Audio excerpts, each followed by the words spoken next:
प्रभु यीशु मसीह के पवित्र नाम में आप सबको सलाम। Hallelujah, hallelujah. हम सब लोग चर्च में इसलिए आते हैं क्योंकि हम जानते हैं कि खुदा है। लेकिन बहुत सी दुनिया में, संसार में ऐसे लोग हैं जो नास्तिक हैं, जो कहते हैं प्रभु का कोई अस्तित्व नहीं। लेकिन परमेश्वर है, खुदा है। आज हम देखेंगे परमेश्वर का अस्तित्व, और परमेश्वर के अस्तित्व के बारे में 3-4 चीजें हम देखेंगे। पहले देखेंगे पवित्र शास्त्र के द्वारा प्रणाम। तो क्या क्या प्रणाम है कि पवित्र शास्त्र के द्वारा के खुदा है। दूसरा हम देखेंगे विवेक के द्वारा के खुदा है। और तीसरा हम देखेंगे कार्य कारण, जहां ब्रह्मांड विज्ञान के द्वारा के परमेश्वर है या नहीं। और तीसरा और चौथा जो है बनावट से तर्क, और छठा जो है जीवन से तर्क, हमारे जीवन के द्वारा। क्योंकि ये बहुत बड़ा विषय है जिसके बारे में हमें जानना बहुत जरूरी है। क्योंकि खुदा का कलाम वचन में, बाइबल में कई सिद्धांतों का अध्ययन जो है वो किया गया है कि सबसे पहले परमेश्वर जो है वो था। लोग कहते हैं दुनिया ऐसे बन गई, आसमान ऐसे बन गया, है ना, सारा कुछ ऐसे बन गया। अरे भाई साहब, जब कोई चीज बनाई जाती है उसका बनाने वाला कोई ना कोई तो, ये घड़ी मैंने पहन रखी है, ये अपने आप बन गई? क्यों जी अपने आप बन गई? कोई ना कोई उसको बनाना, जिसके ऊपर उसके देश का नाम लिखा रहता है। जैसे made in China, made in India, made in Switzerland, मतलब अलग अलग तरीके। इसका मतलब है कि खुदा जो है वो है। और परमेश्वर ने जो भजन संहिता 19 में हमने पढ़ा है, आकाश मंडल परमेश्वर की हस्तकला का वर्णन कर रहा है। हालेलुया। इसका मतलब है जो बिलीवर है, जो मसीह को मानते हैं, जो परमेश्वर को मानते हैं, वो जब पैदाइश की किताब को पढ़ते हैं तो उसी समय जान लेते हैं कि हमारा परमेश्वर का अस्तित्व है। हमारे से पहले, जमीन से पहले, आसमान से पहले, सारी चीजों से पहले कौन था? खुदा। जब कुछ नहीं था तब कौन था? खुदा। और उस खुदा ने, उस परमेश्वर ने मुझे और आपको बनाया है। इसलिए मेरी बहनों, मेरे भाइयों, पहला कुरिन्थियों उसका 2 बाब उसकी 14वीं आयत जो है जब हम पढ़ते हैं तो एक मसीह के लिए बाइबल के प्रथम पद से उसकी समस्या का हल हो जाता। कई बार हम लोग क्या करते देखते हैं कि कई जगहों पर लोग जो है वेदियां बनाते हैं, उसकी वर्शिप करते हैं, उसकी आराधना करते हैं। उसके पीछे उनका क्या तात्पर्य है? कि कोई है जिसने एक जीवी आसमान को बनाया है। लेकिन जो मसीह लोग हैं उन्हें पता है कि जो क्रिएटर परमेश्वर है, जिसने जीवी आसमान को बनाया है, वो इंसान बन के दुनिया में आया, वही हमारा सच्चा जीविता परमेश्वर है। हालेलुया। ये चीज जो है समझना बहुत जरूरी है। दूसरों को समझाना जो है बहुत ही जरूरी है। क्योंकि बाइबल के किसी भी लेखक ने कुल मिलाकर के 40 जो लेखक हैं, कोई भी तथ्य ये सिद्ध करने का ध्यान नहीं देता कोई दूसरा परमेश्वर है। सिर्फ वही परमेश्वर है जिसने सारी दुनिया को पैदाइश की किताब में, और दूसरा खुदा, क्योंकि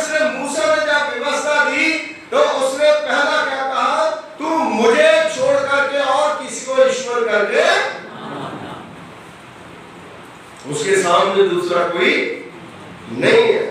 लेकिन भजन संहिता 14 उसकी पहली आयत में लिखा है, मूर्ख ने अपने मन में कहा कोई खुदा है ही नहीं है। चलो बात ही खत्म। जब खुदा ही नहीं है, जो मर्जी करो, क्या जरूरत है ना? जब खुदा है ही नहीं है, अगर खुदा था तो तभी आदम को जो नंगा था उसको कपड़े पहनाने तो लगे हूं। खुदा ने परमेश्वर है तो इसलिए परमेश्वर ने मेरा और आपका, सारी दुनिया का इंतजाम करा है। अगर खुदा नहीं था तो और कोई था, फिर क्यों उसने, खुदा ने सारा कुछ करा, क्यों उसने मुंह बोली की व्यवस्था दी, क्यों उसने करा? क्योंकि खुदा है। और वचन में कहा, कोई भी व्यक्ति जिसमें लेस मात्र भी बुद्धि है इसको ठुकरा।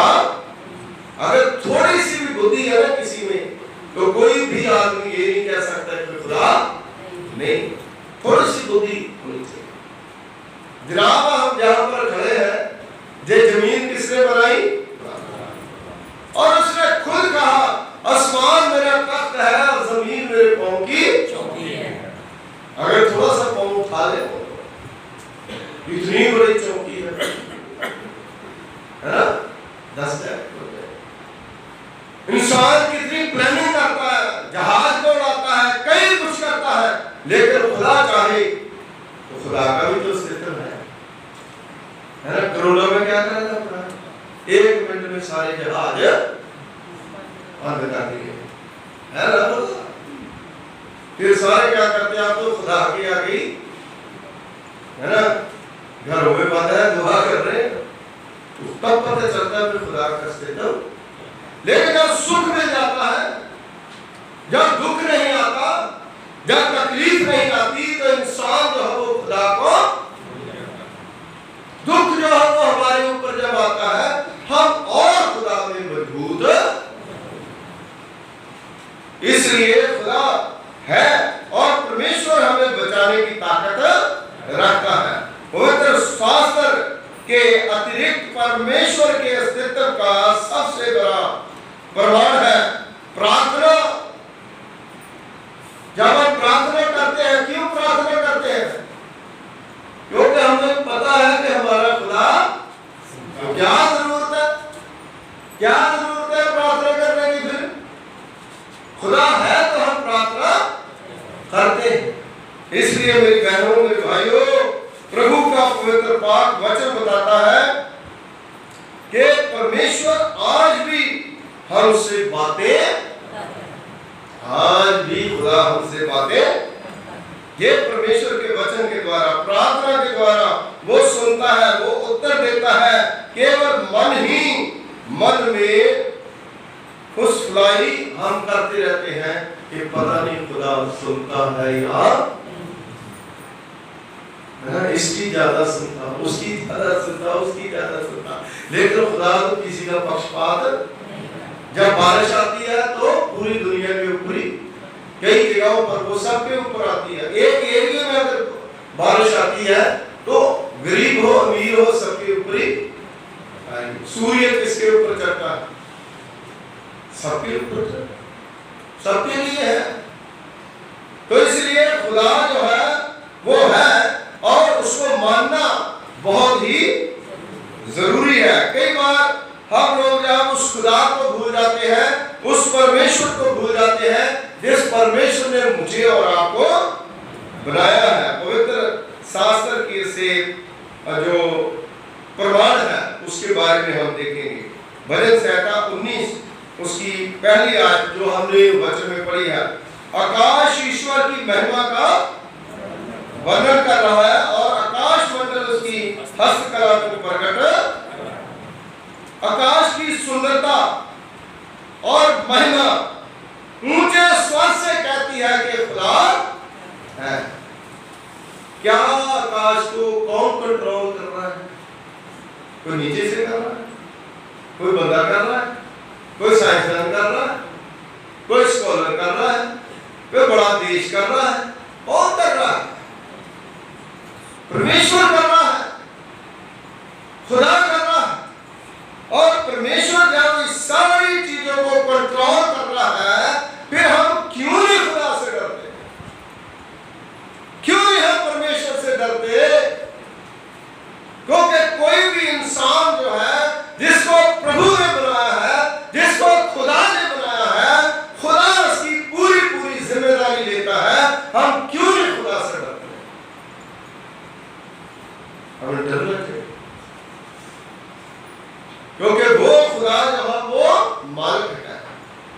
ये भी लिखा है एक दिन आएगा, खुदा चाहेगा तो ये आसमान सारा कुछ जो है पिघल पिघल के नीचे गिरेगा। तब हम क्या करेंगे? जब हम खुदा से बातें करते हैं, परमेश्वर से बातें करते हैं, तो हमें परमेश्वर की बात भी मानना जरूरी है। रोमियो उसका पहला बाब उसकी 20वें आयत में लिखा है, इससे भी आगे बढ़ करके सुझाता है कि सृष्टि परमेश्वर की अनंत सामर्थ के बारे में सिखाती है। ये जो सृष्टि की रचना है परमेश्वर की सामर्थ के बारे में बताती है। सूर्य जो है वो कितना बड़ा है, इस पृथ्वी से कितने गुना बड़ा है? जो पढ़ते हैं बच्चे, आप देखिए कितना बड़ा है। और देखिए परमेश्वर की कितनी बड़ी सामर्थ है। चंद्र, सूर्य, सितारे, क्योंकि उसने अनदेखे गुण है, अनदेखे जिनको हम देख नहीं सकते। खुदा के अंदर वो गुण है जिसको हम देख नहीं सकते। हमारे अंदर क्या है, कितनी शुगर है, कितना हमारा लीवर काम कर रहा है, कितनी हमारी किडनी काम कर रही है, वो खुदा देख सकता है, मैं नहीं देख सकता, आप नहीं देख सकते। इसलिए आप जानिए कि खुदा है, अनदेखे गुण है उसके अंदर, हम नहीं देख सकते। इसलिए जो परमेश्वर देख सकता है मेरे और आपके अंदर, और दूसरा बंदा कोई भी देख नहीं सकता। बात उसकी सनातन सामर्थ और परमेश्वर ईश्वर तब जगत की सृष्टि के समय से उसके कामों के द्वारा देखने में आते हैं, जहां तक कि वह निरंतर जो है वो काम करता रहता है। हालेलुया। जो व्यक्ति पवित्र शास्त्र को स्वीकार करता है वह परमेश्वर के अस्तित्व को स्वीकार करता है, साइड के साथ। तो आप देखिए, आप परमेश्वर के पवित्र शास्त्र को स्वीकार करते हो तो मैं ये नहीं कहूंगा आप हाथ खड़े करो। आप सोचो कि आप रोज खुदा के कलाम को पढ़ते हो,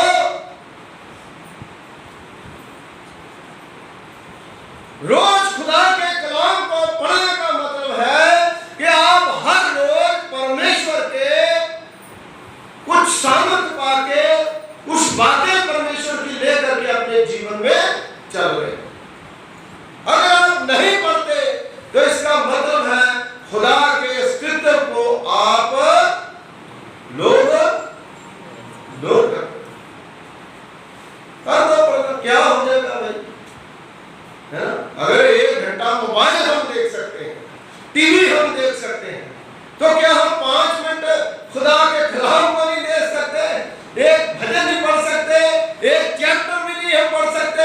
इसका मतलब है कि हम खुदा के नहीं, हम झूठे।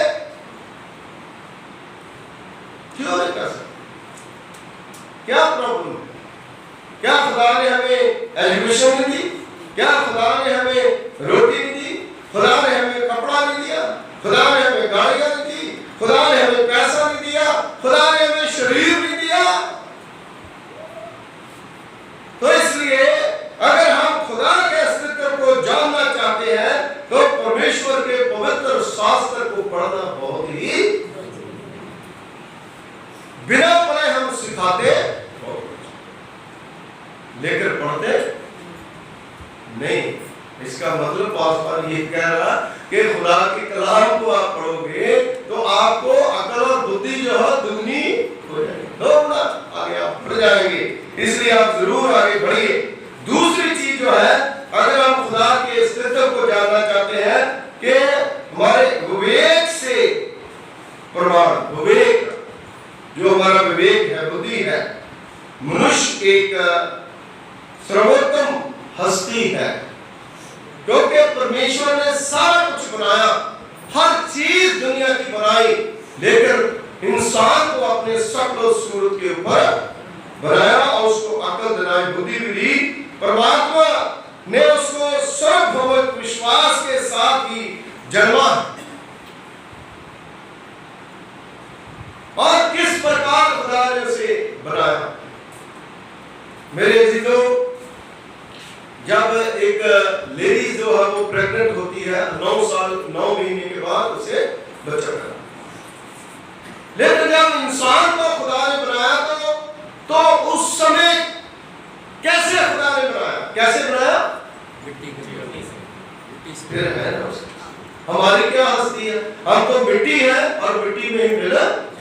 और खुदा को मान सकता? वो कहता मैं आदि और अंत अल्फा और अगला और पिछला, मैं कभी।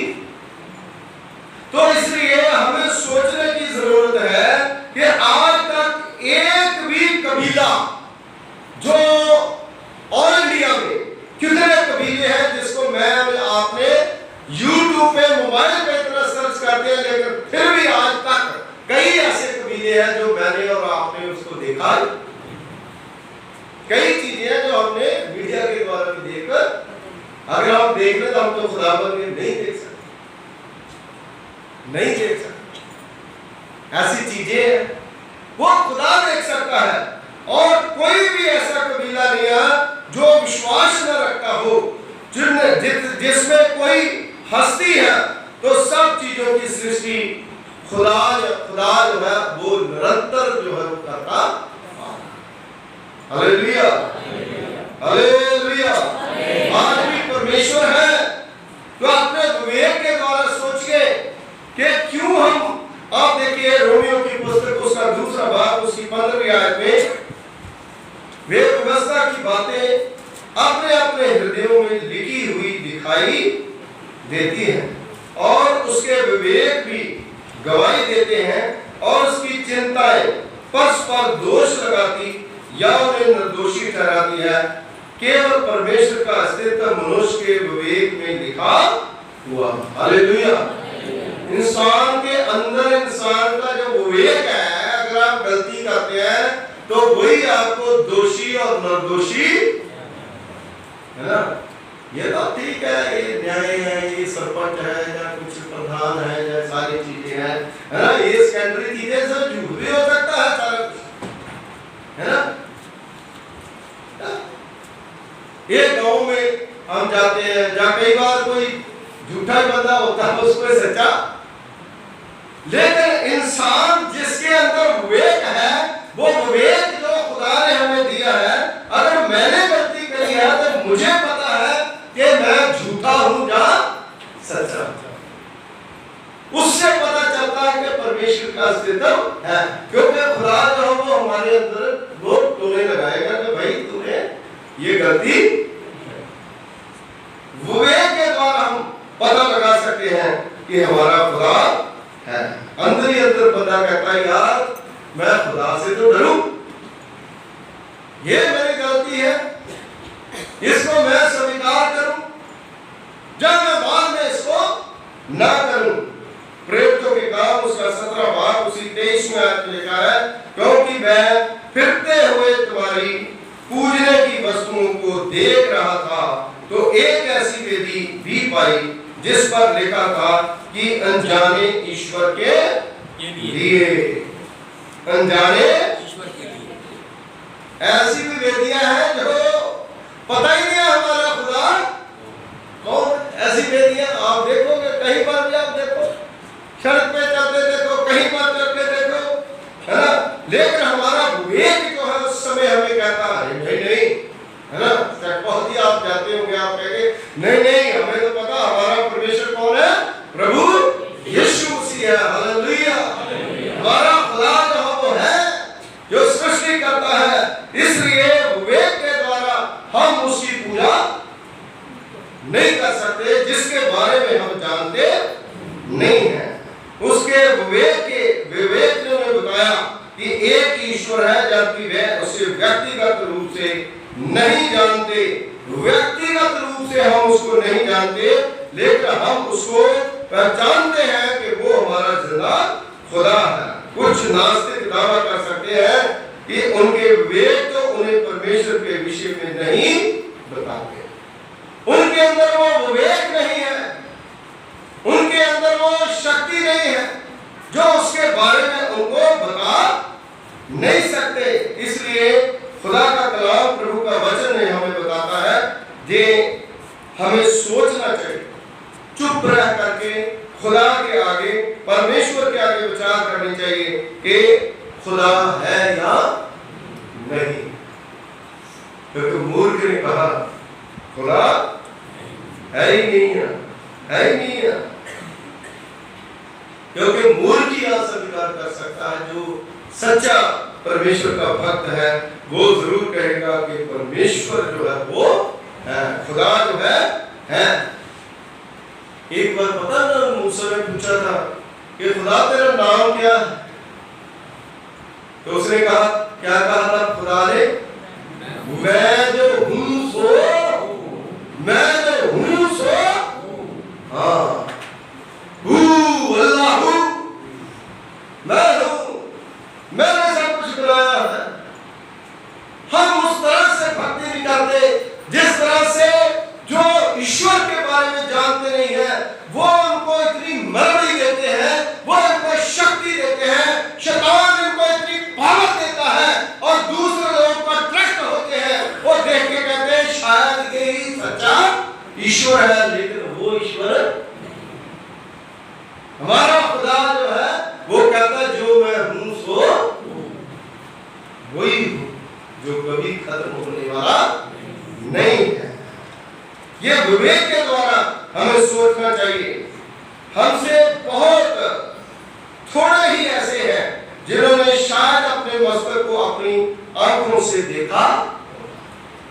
ये मैं बात इसलिए कह रहा हूं, मेरा मस्तक जो है मैं अपनी आंखों से उसको देख सकता हूं, आप देख सकते, कोई देख सकता। फिर तो जिस खुदा ने सारा कुछ बनाया उसको फिर हमने तो नहीं देखा, लेकिन वो है, मस्तक है ना हमारा, लेकिन हम उसको देख। तो कई लोग कहते हैं कि फिर दिखाओ अपना खुदा कहाँ। आजकल लोग चैलेंज ना शैतानी लोग हैं, कहते दिखाओ जी अपना खुदा, है ना। तो कई बार हमारे वाले भी कहते हैं आ जाओ फिर हम दिखा देते। अरे भाई तुम खुदा थोड़ी हो, तुम तो इंसान हो भाई, तुम कैसे खुदा को दिखा सकते हो, है ना। अरे उनको बोलोगे, तुम प्रेयर करोगे, वचन पढ़ोगे, दुआ करोगे, तो क्रिश्चियनिटी जो है एक अनुभव है, एक एहसास है। हम महसूस करते हैं कि हमारा खुदा हमारे साथ है। एक गीत भी ना, आजा तेनू मैं बखावा जे तू रब देखा। जो हवा चलती है, कार के ऊपर कपड़ा डाल देते हैं, कपड़ा उड़ता, लेकिन हवा को कोई देखकर, इसी प्रकार परमेश्वर को आप नहीं देख सकते, लेकिन खुदा जब आपको हील करता है, खुदा जब आपको छूता है, खुदा जब आपको टच करता है, उस समय आप जानते हैं कि हमारा खुदा हमारे साथ है। Hallelujah, hallelujah. एक निरंतर व्यवस्था पाते हैं हम, जो शरीर को निरंतर करती है। हमारे शरीर को कौन हैंडल कर रहा है? कौन कर रहा है हमारे शरीर को हैंडल? खुदा कर रहा है। क्यों? क्योंकि उसी ने बनाया, वही हैंडल कर सकता। एक साइकिल बनाने वाला, है ना, अगर साइकिल का पुर्जा खराब हो जाता तो उसको ठीक कौन करता, है ना। कई कारीगर लगे होते हैं, लेकिन फिर भी वो जो बुक बनती है ना साइकिल की, उसके ऊपर लिखा रहता है, कार की बुक बनती है ना, उसके ऊपर देखा जाता है कौन सी, कितना चलाना, क्या करना, कितनी सर्विस करानी, सारी चीजें जो है उसमें। इसी प्रकार इंसान को किसने बनाया? खुदा ने। हालेलुया। और इंसान की किताब क्या है? ये खुदा का कलाम। देखो आपका कौन सा जो सिस्टम हिला हुआ है, दिमाग हिला हुआ है ना, क्या चीजें, वो सारी चीजें जो हम खुदा ठीक करने के लिए परमेश्वर के वचन को पढ़ना बहुत ही जरूरी है। इसलिए विवेक से प्रमाण पाते हैं हम के हमारा खुदा है। कार्य कारण या ब्रह्मांड विज्ञान जो है उसके तर्क के मुताबिक जो है हम देखेंगे, कॉस्मोलॉजी जिसको कहते हैं, संसार यहाँ विद्यमान है, ये कहीं ना कहीं से आया ही हो। इंसान जो है कहीं ना कहीं से, कई लोग सोचते पता नहीं कहां से इंसान है। कोई लोग कहते हैं बंदर से बन गया। भाई बंदर जो है वो बंदर मतलब क्या, पहले इंसान था, उसकी पूंछ जो है कैसी है ना, इंसान की हो गया। बहुत लोग जो सोचते हैं, लेकिन जो बिलीवर्स है, जो खुदा के लोग हैं, उनको पता है कि खुदा ने अपने हाथों से मिट्टी से उसको बनाया। किसी व्यक्ति या वस्तु के किसी ना किसी समय उसे खुदा ने बनाया ही, किसी ना किसी समय खुदा ने उसे बनाया है। आपके पास एक किताब है, किसी ना किसी ने तो उसे लिखा ही। ये किताब आपके सामने पड़ी है, इसके ऊपर लेखक का नाम भी लिखा है, जिसने गाने लिखे हैं उसका नाम भी इसकी किताब के ऊपर लिखा है। अरे भाई किसी ना किसी ने तो लिखा है, किसी ने तो करा है। मुझे किसी ना किसी ने बनाया, आपको किसी ना किसी ने बनाया। वचन में लिखा है ना कि मां के गर्भ से ही तूने मुझे रचा। Hallelujah, hallelujah. मां के गर्भ से ही रचा है। आपके पास एक किताब है, वो किताब जो है किसी ने लिखी है। इसलिए जो इंसान है, इंसान को भी किसी ना किसी ने बनाया। किसने बनाया है? मैं बिलीव करता हूं कि परमेश्वर ने मुझे बनाया। हालेलुया, नो डाउट, कोई डाउट नहीं है, हमें खुदा ने बनाया है। ये भवन जो है वो बन रहा है ना, किसी ने तो किसी ने बनाया। जो बना है वो भी किसी न किसी ने मिल करके हम उसको बना रहे हैं। इसलिए मेरी बहनों, मेरे भाइयों, भवन को बनाने वाला कोई है, पेड़ों की सृष्टि करने वाला कोई है। पेड़ों की सृष्टि किसने करी? खुदा ने। इसके विषय में उसको चलाता कौन है? परमेश्वर। कैसे चलाता है? उसको छांव भी देता है, उसको धूप भी देता है, उसको पानी भी देता है। क्या दुनिया में इतने पेड़ हैं, कोई इतने फुहारे चला सकता है ना? प्रदूषण इतना हो जाता है, कोई ठीक कर सकता? कौन करता है? खुदा करता है, हमारा परमेश्वर करता है। जब बारिश डालता है तो पूरी तरह से सारी जो मिट्टी, धुआं, वो सबको जो है वो खत्म कर देता है, तो शुद्ध वातावरण जो है वो पैदा। हालेलुया। इसी प्रकार परमेश्वर के वचन की बारिश आपके जीवनों में जब होती है, आप वचन को पढ़ते हो, तो तमाम प्रकार की जो परेशानियां हैं आपसे दूर हो जाती है। एक नया बल और नई शक्ति पाकर के आप तरोताजा हो जाते हैं। यदि एक फिर आ जाती है घड़ी की बात है। यदि एक घड़ी सारे पुर्जे हैं उसको अलग अलग निकाल करके एक डिब्बे में हम रख देंगे, साल एक रखे तो बन जाएगी, टाइम देगी, है ना? तो इसी प्रकार अगर सालों साल एक गीत नहीं गाते, है ना? नए साल में आके बंदिया हो जाए, नमन रोया, इतने साल कलाम सुनाया, अजी असरला, है ना? तो घड़ी जो है टाइम नहीं सही दे सकती, लेकिन इंसान जो है वो सही कैसे काम कर सकता है? वो गलत चलेगा ना, क्योंकि उसने अपने आप को, वो जो हमारा कारीगर है, वो जो हमारा कुम्हार है, जो बर्तन बनाता है, उसके हाथ में अपने आप को नहीं दिया, आपने परमेश्वर के हाथ में नहीं दिया। इसी प्रकार जो घड़ी है उसके पुर्जे एक डिब्बे में डाल करके रखे हुए, तो उसके अंदर मच्छर आ जाएंगे और मच्छरों के द्वारा वो उसको नुकसान पहुंचाएंगे।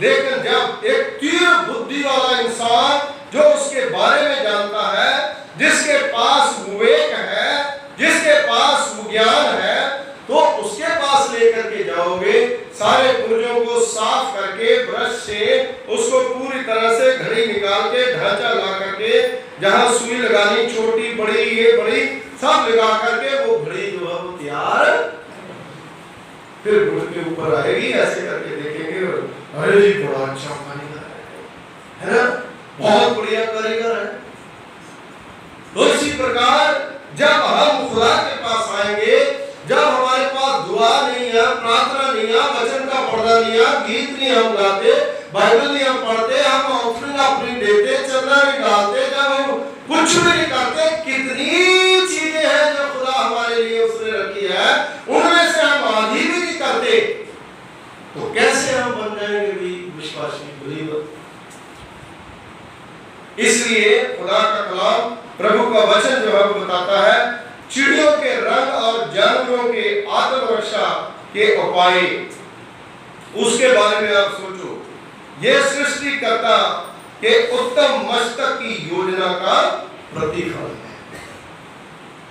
खुदा ने जितना ज्ञान जो है जानवरों को दिया, वो इतना बड़ा वो अपना घर बनाते हैं, जब वो अपना बनाते रहने के लिए घर बनाते हैं, कहां से कितनी सुंदर सुंदर लेकर के आते हैं, और हवा जो है वो हवादार भी बनाते हैं, कहां से अंदर जाना, कहां से बाहर निकलना है, वो सारी व्यवस्था जो बनाते हैं पेड़ों के ऊपर बना लेते हैं। और कुछ ऐसे भी पक्षी बनाए खुदा ने, जो बड़े बड़े जो पेड़ है, पेड़ जो है उसको आजकल क्या कहते हैं, जो लकड़ के मिस्त्री है वो कहते हैं कि हाथ से रंधा नहीं बनता ना, मशीनें आ गई है, लेकिन उनकी चोंच में इतनी खुदा ने मतलब ताकत दे दी है, वो चोंच से अपने टक टक टक टक टक टक टक करके वो अपना घोंसला, हालेलुया, क्या नहीं कर सकते यार। हम उनसे भी गए गुजरे हैं क्या?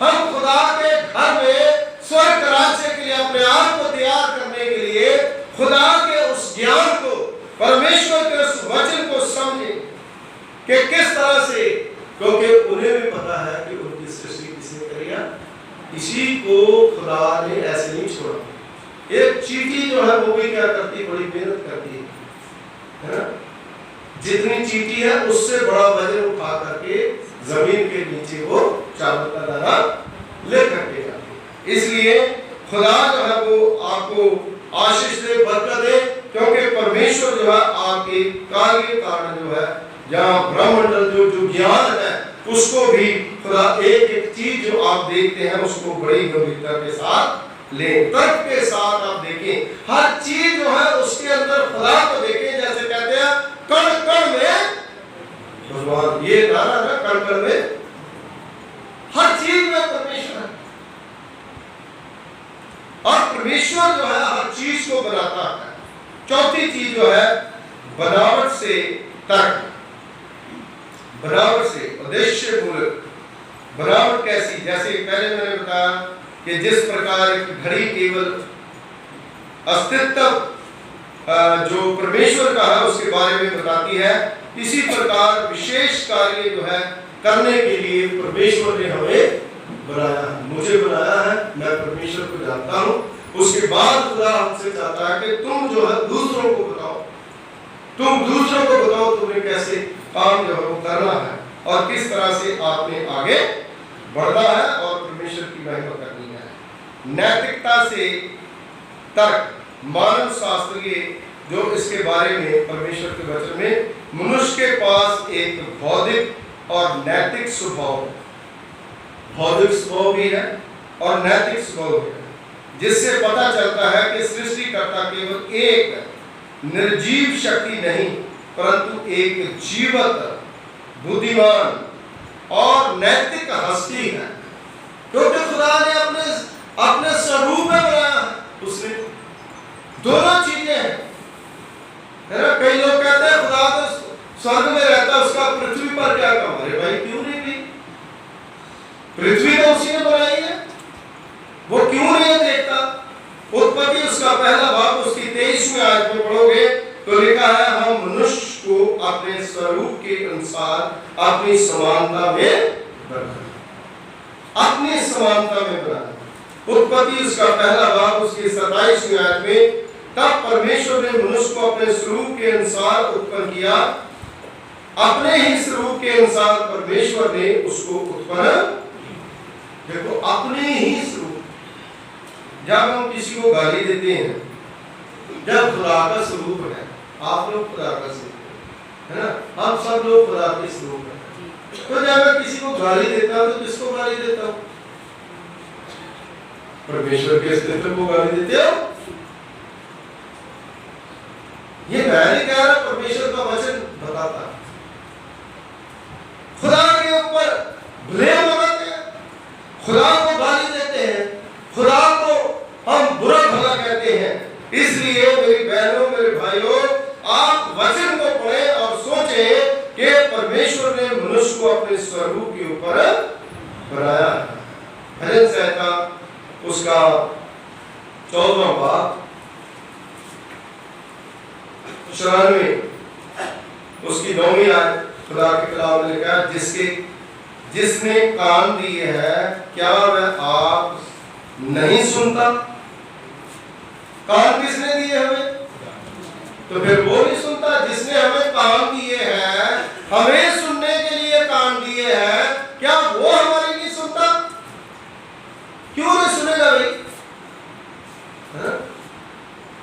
जिस दुकान से हम लड्डू खाते हैं, क्या वो खुद नहीं खाएगा? उसको टेस्ट नहीं पता। इसलिए हमारा खुदा, हमारा परमेश्वर जो है, जिसने हमें सुनने के लिए कान दिए हैं, आंखें दी है देखने के लिए, क्या वो नहीं देखता? वो भी देखता है। इसलिए खुदा का कलाम बताता है, भजन संहिता उसके 34वें भजन में वचन में लिखा है कि परमेश्वर की आंखें हमेशा धर्मियों के ऊपर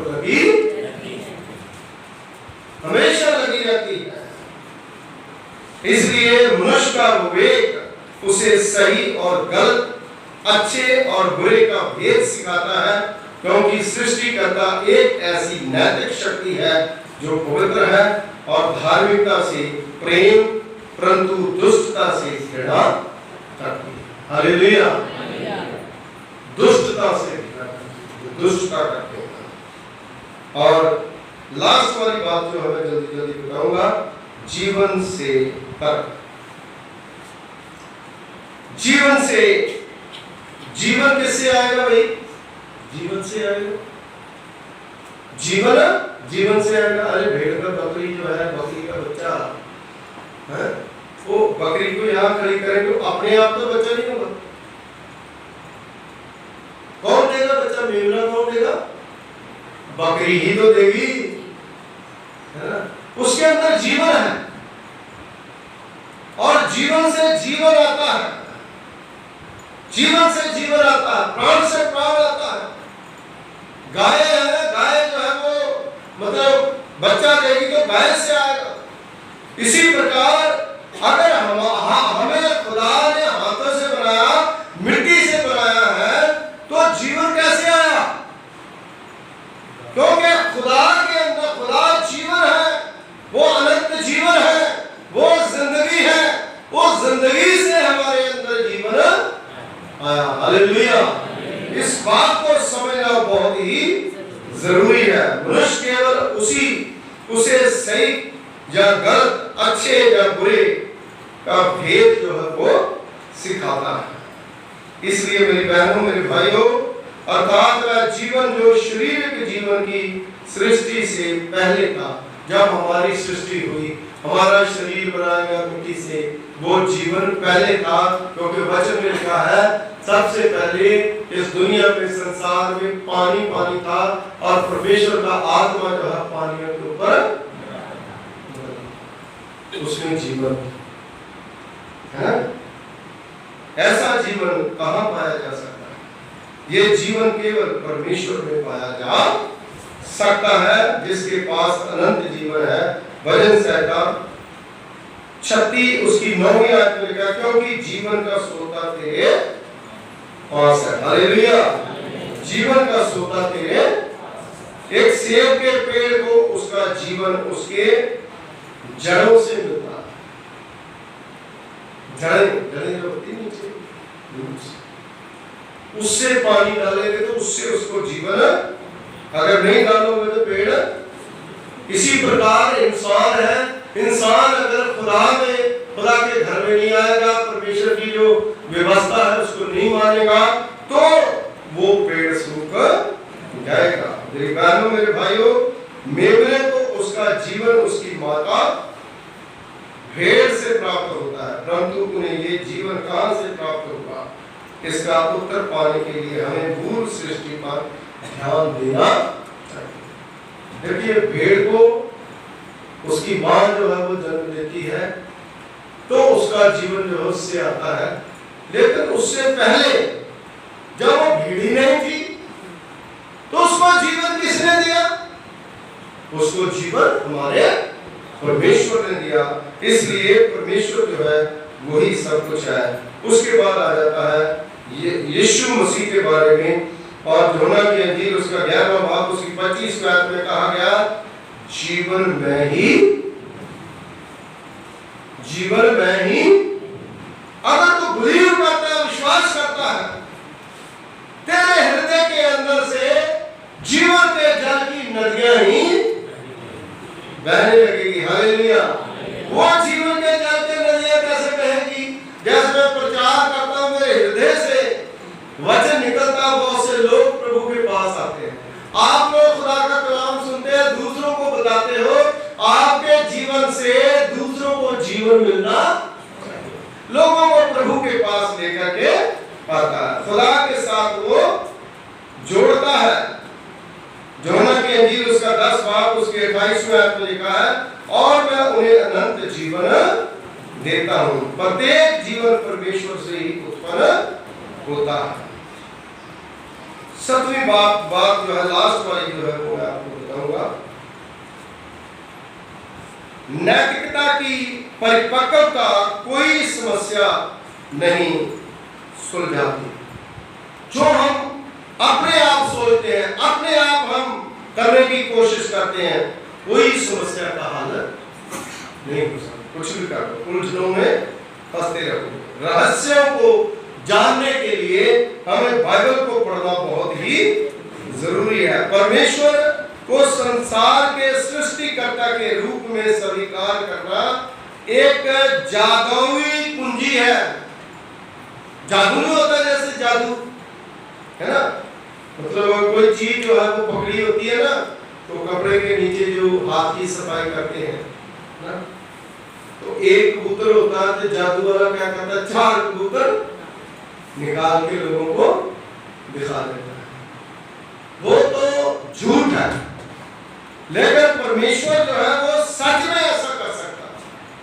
खुदा जो है वो सच में, अगर प्रभु के ऊपर विश्वास करते हैं तो खुदा सच में ऐसा कर सकता है, और परमेश्वर जो है वो आपको आशीष दे सकता है। ये एक ऐसा अखंडनीय सिद्धांत है जिसे असंख्य लोगों ने दृढ़ता से अपनाया है। ये लोग इस विश्वास में प्राप्त संतावना में जीते हैं और मरने के लिए भी तैयार हो। हालेलुया। जो प्रभु के ऊपर विश्वास करते हैं मरने के लिए भी तैयार, जैसे दानियल मरने के लिए तैयार हो, सदर में से सुनने को मरने के लिए तैयार हो। अरे हम अगर विश्वास करते हैं तो हम मरने के लिए भी तैयार हो जाते हैं। मर जाओ तो मर। संत पौलुस रसूल कहता है, मसीह में मैं जिंदा हूं, मैं मर भी जाऊं तो मेरे लिए बहुत लाभ की बात हो जाएगी। Hallelujah, hallelujah. सारांश में मैं आपको बताना चाहूंगा कि आइए हम परमेश्वर पर पूर्ण भरोसा रखते हुए बच्चों के समान उस सरल विश्वास के परमेश्वर के ऊपर विश्वास रखें। इसमें कोई दिक्कत नहीं है, कोई दुविधा नहीं है, कोई हमें छठ पूजा, ये पूजा, वो पूजा, ये पूजा कुछ करने की जरूरत नहीं है। हमें सिर्फ और सिर्फ खुदा के ऊपर विश्वास रखना है। वही हमारी जिंदगी देने वाला खुदा है, वही हमारे ऊपर, हम जो है उसके ऊपर भरोसा रखें। लास्ट में सिर्फ एक बात मैं बताऊंगा, टेम्पल ने मेरे साथ शेयर करी थी। कई बार जब हम वचन जो है वो सुनाते हैं तो कई बार क्या एक वचन जो है वो रास्ते में गिरा, दूसरा जो है वो झाड़ियों में गिरा, पत्थरों के ऊपर गिरा। एक 100 गुना, एक 30 गुना, एक 60 गुना, एक 100 गुना। अब सोचना ये है कि आज का वचन जो है हमारे पास कितने गुना है, 30 है, 60 है, 10 है। कई बार जल्दी से हम जो है उस बात को तय कर लेते हैं। वो बंदा बैठा है, उसने मेरे साथ ऐसा करा है, वो तो 30 गुना ही होगा। अरे भाई तुम्हें क्या पता 30 गुना? अपना दिमाग खर्च करके खुदा के कलाम को ना सुन के वो तय कर लेते हैं वो 30 ही होगा, है ना। वो होगा जिसका कौवे चुरा करके ले गए, वो झाड़ियों वाला होगा 60। लेकिन ऐसा खुदा के कलाम में आप खुद अपने बारे में सोचो, किसी के बारे में सोचो। क्या आप 100 वाले अपने आप को समझते हैं? तो क्या 100 वाले हैं? अगर 100 से आप 60 तक चले गए और 60 से भी नीचे आप 30 तक चले गए, 30 से नीचे कहीं मतलब है कि 20 तक तो नहीं चले गए। ये बात सोचने की, आप ऊपर को जाएं, नीचे पर जाएं और दूसरों के लिए सोचने की बजाय अपने जीवन के बारे में सोचें, अपने परमेश्वर के बारे में सोचें। तभी जो है वो खुदा हमें आशीष देगा। हमने देखा परमेश्वर के अस्तित्व को, 3-4 बातों को हमने देखा। आप घर जाकर के प्रभु के वचन को, पैदाइश की किताब को पढ़ें, भजन 19 को पढ़ें और परमेश्वर के ऊपर विश्वास करें, हर चीज का अनुभव करें। शाम को जाकर के आसमान को देखें और खुदा की कुदरत को देखें और देखें कैसे परमेश्वर जो है आपके जीवन में आशीष और बरकत लाता है और आपका जीवन जो है वो बरकतों से भरे। दुआ। खुदावंद हमारे सर्वशक्तिमान पिता परमेश्वर को आसमान और जमीन के खालिक मालिक तेरा धन्यवाद करते हैं, तेरा शुक्रिया अदा करते हैं कि तूने खुदावंद अपनी महान कृपा, महान फजल के द्वारा ये होने दिया कि हम खुदावंद आपके पाक कदमों में आ सके। शुक्रगुजारी के साथ प्रभु जी आपके लोगों के साथ बातचीत कर सके। परमेश्वर का अस्तित्व क्या हमारे जीवन में, उसके बाद हम समझ सके, अपने हृदय में बातों को रख सके और प्रभु अपना जीवन आपको समर्पण कर सके। सचमुच प्रभु जी हम इंसान हैं, आप खुदा हैं, हम इंसानों की तरफ सोचते हैं, लेकिन आज हमने ये सीखा है कि आपके वचन को प्रभु जी हम पढ़ें, आपके वचन के द्वारा प्रभु जी आपके वचन की दृष्टि से खुदावंद हम देखें। जैसे दाऊद नबी को खुदावंद ने कहा कि वचन की दृष्टि से देख, और सचमुच प्रभु जब हम वचन की दृष्टि से देखते हैं तो आप हमारे पापों और गुनाहों को क्षमा करते हैं और अपनी बरकत देते हैं, अपनी आशीष देते हैं, अपनी आशीषों से हमारा मान करते हैं। ब्लेस करें यीशु के नाम से, आमीन। Thank you. खुदा आपको आशीष दें।